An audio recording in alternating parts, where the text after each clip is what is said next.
공모에 참여했던 1, 2순위 업체가 자격을 상실하면서 웅포 관광 개발은 재공모를 할 수밖에 없는데요.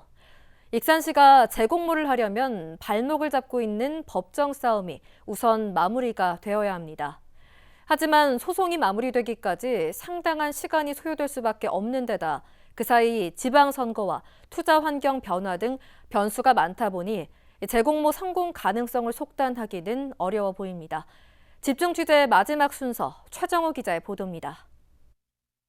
1, 2순위 업체의 자격 상실로 재공모를 할 수밖에 없게 된 웅포 관광개발.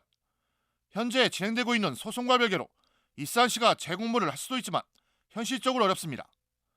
이대로 재공모를 했다가 다시 발목을 잡힐 수 있기 때문에 지금의 소송을 우선 마무리해야 합니다. 다 해결되면 이제 재공모를 하든지 해야지. 1심은 행정성 전주, 대법원만 적용하지.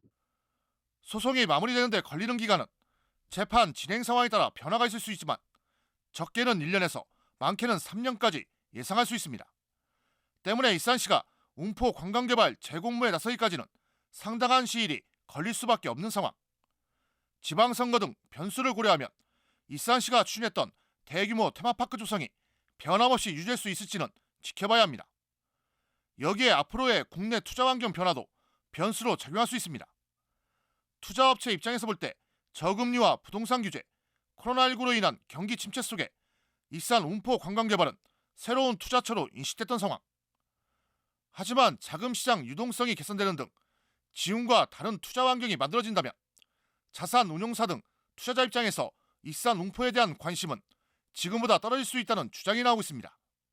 어떻게 보면은 경기는 안 좋아하지만은 투자를 받는 사람 입장에서는 굉장히 그 자금을 유입하기에 좋은 시기가 돼 있거든요. 원 시장이 유동성이 좋아지고 그러면은 특히 지방에 있는 웅포 관광지에 가겠습니까?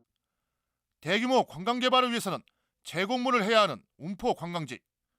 하지만 소송을 먼저 마무리해야 하는 데다 수천억 원이 소요되는 테마파크 조성이 나중에 가능할지는 장담할 수 없는 상황입니다.